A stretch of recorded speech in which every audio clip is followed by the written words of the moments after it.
From Recorded Future News and PRX, this is Click Here.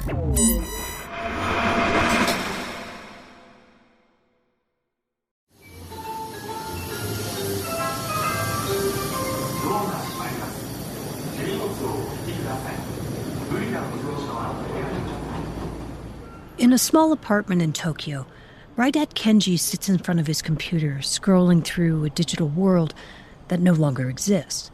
Fragments of news, bits of poetry, dead links. Click by click, line by line, Raidat is resurrecting something the Chinese government has been working very hard to erase. I've managed to restore hundreds of pages in my spare time. Using the Internet Archive, which is kind of a time machine for the web that takes snapshots of websites so they don't disappear, Raidat is trying to recreate something that once was a thriving Uyghur internet. Currently, there are 3,000 to 5,000 websites on archive.org. I'm compiling a list of these websites and documenting how much content from each site has been archived. Uyghur websites are a treasure trove of knowledge, and I'm trying to save it. I want to save all of this. We like to think of the internet as forever, but memory is fragile, even in the cloud. Pages fade, links rot, and cultures can be erased pixel by pixel unless someone rushes in to save it. From Recorded Future News and PRX, I'm Dina Temple-West, and this is Click Here's Mic Drop, an extended cut of our favorite interview of the week.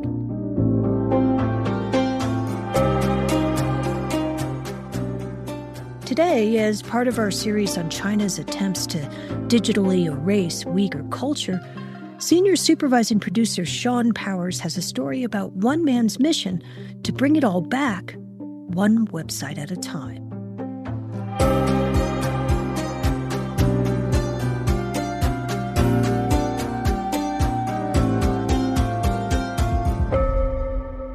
Stay with us.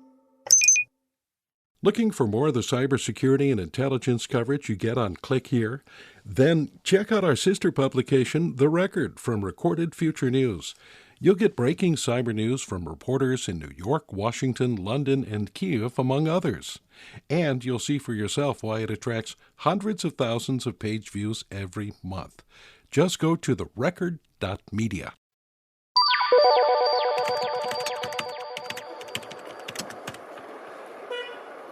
It all started with this protest, followed by an eerie silence.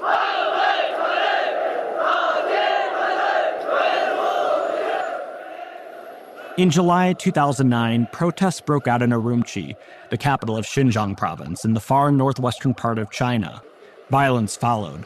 More than 100 Han Chinese residents were killed, and the Chinese government responded by flipping a switch, an internet switch.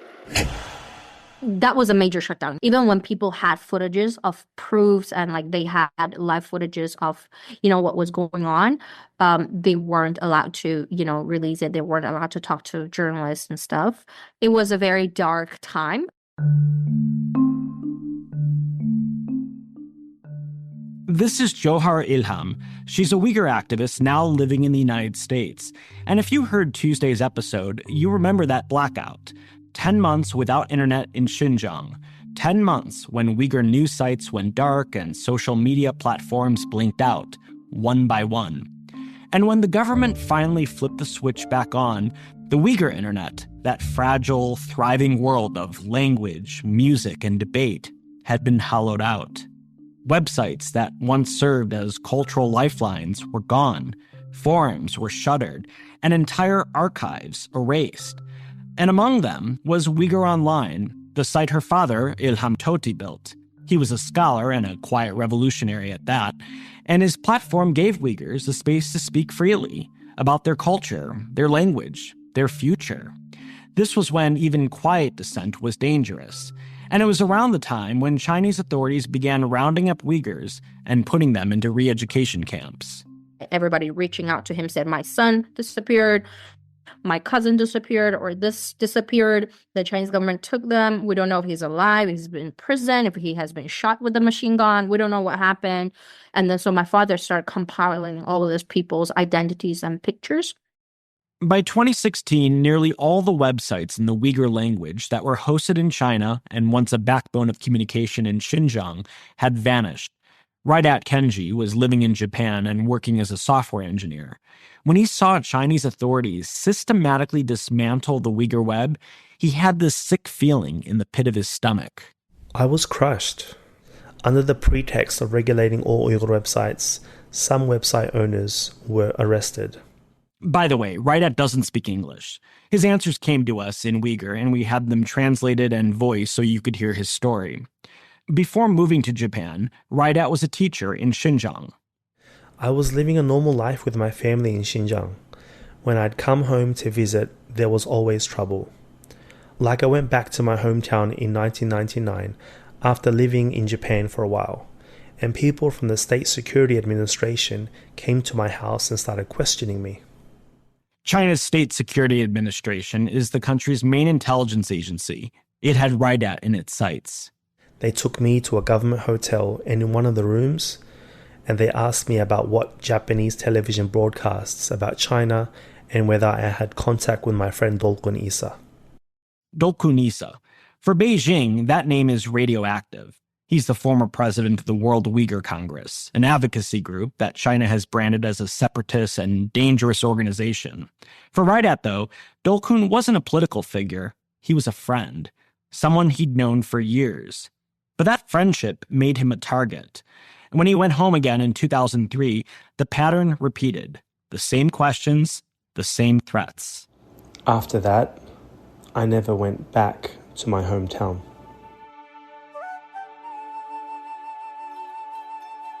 He hasn't been back to Xinjiang in more than 20 years, but it's never far from his mind.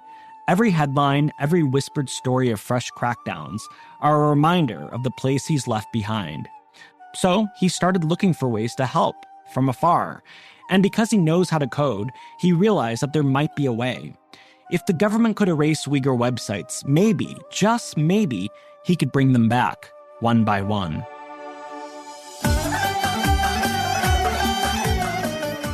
Click by click, line by line, he began preserving what Chinese authorities had tried to erase. If I had sufficient financial resources, I would dedicate my entire time to restoring these websites. But he has to work.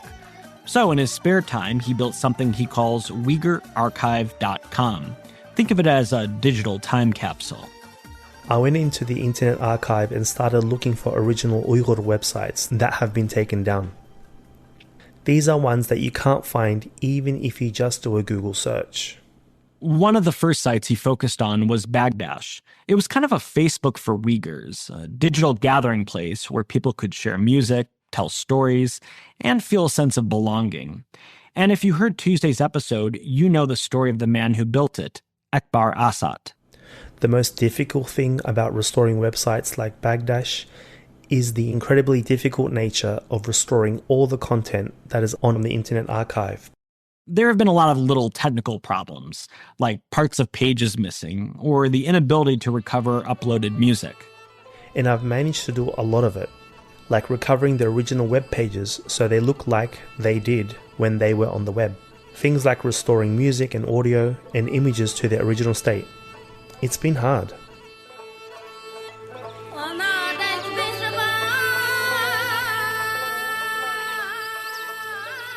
He's been restoring what he can, music, audio, images, bringing them back to their original state. It's painstaking work, and we saw it ourselves while reporting on Bagdash. Some essays and songs survived.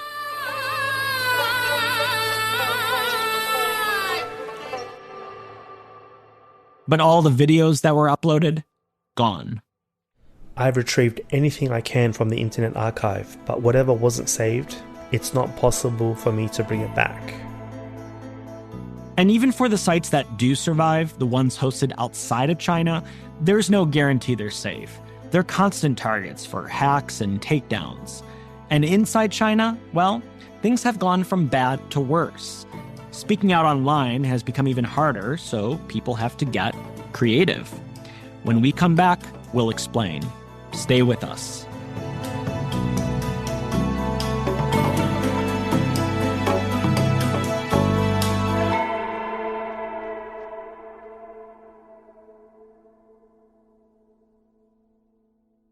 At Radiolab, we love nothing more than nerding out about science, neuroscience, chemistry. But we do also like to get into other kinds of stories. Stories about policing or Politics, country music, hockey, sex, of bugs. Regardless of whether we're looking at science or not science, we bring a rigorous curiosity to get you the answers. And hopefully make you see the world anew. Radiolab, adventures on the edge of what we think we know. Wherever you get your podcasts.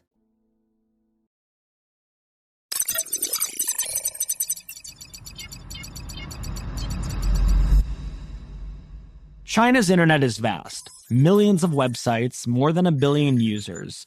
But within that system, Uyghur voices occupy only a sliver of space. And even that space is tightly policed. Here again is Johar Ilham.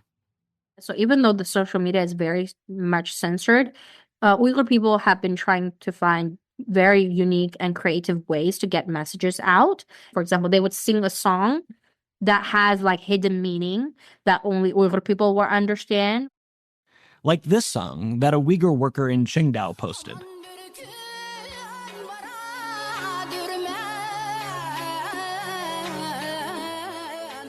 One day I will come back, they sing. Please don't lose hope. People post images too, like family photos, which seem almost mundane until you look a little closer. You actually see hundreds of exact same formatted videos of different people, basically with family photos in the back, and then raise the fingers. That's like how many people have been arrested in her family. So they would like, oh, that's like 6 people in her family. Other messages are even more subtle. For example, when someone says their cousin went to school, that might mean they were taken to a re-education camp. Or when someone is in the hospital for 20 years, it's not about healthcare. So you're not allowed to say camps. You say school. You say somebody went to school.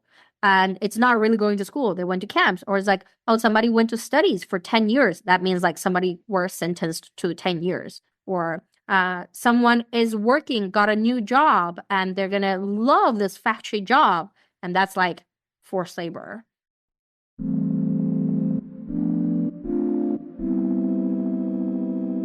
It's a code, an encryption of daily life. We reported last year on a group of young Uyghur activists in Germany who began posting TikToks. Their videos are meant to draw attention to human rights abuses in Xinjiang. But the clips kept getting flagged and taken down by TikTok's parent company, ByteDance. It's based in Beijing. So the group adapted, again mirroring viral trends to sneak in their messages. We are Uyghurs. Of course we're always late. We are Uyghurs. Of course we don't have basic human rights. We are Uyghurs. Of course China is selling our organs. We are Uyghurs. Of course. Authoritarian regimes have long feared the internet. So they delete, they censor, they monitor, they punish. But what Raidat Kenji is doing, quietly, persistently, is the opposite of that. He's building a kind of archive of resistance, a living map of what was, and maybe, just maybe, what still could be. I haven't felt any danger doing this. I'm going to keep going. Is it possible that Chinese authorities are monitoring what I've been doing? Sure. But I'm more worried about what I might not be able to do. That there will be thousands of Uyghur websites on the Internet Archive that I won't be able to bring back and restore.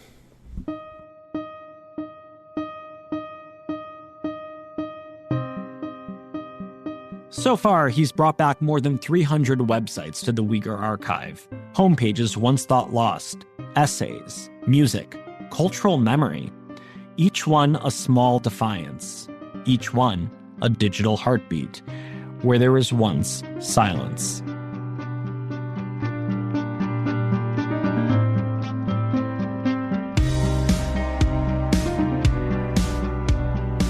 I'm Sean Powers, and this has been Click Here's Mic Drop. This story was edited by Karen Duffin, and special thanks today to Esma Memtimin and Arslan Hidayat. We'll be back on Tuesday with a new episode of Click Here. Have a great weekend.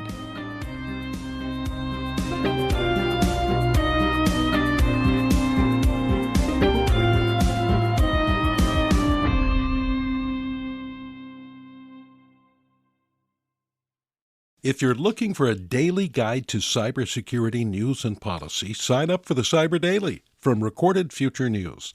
It serves up the day's most interesting and important cyber stories from our sister publication, The Record, and then aggregates all of the big cyber stories you might have missed from news outlets around the world. Just go to therecord.media and click on Cyber Daily to get all you need to know about the world of cybersecurity right in your inbox.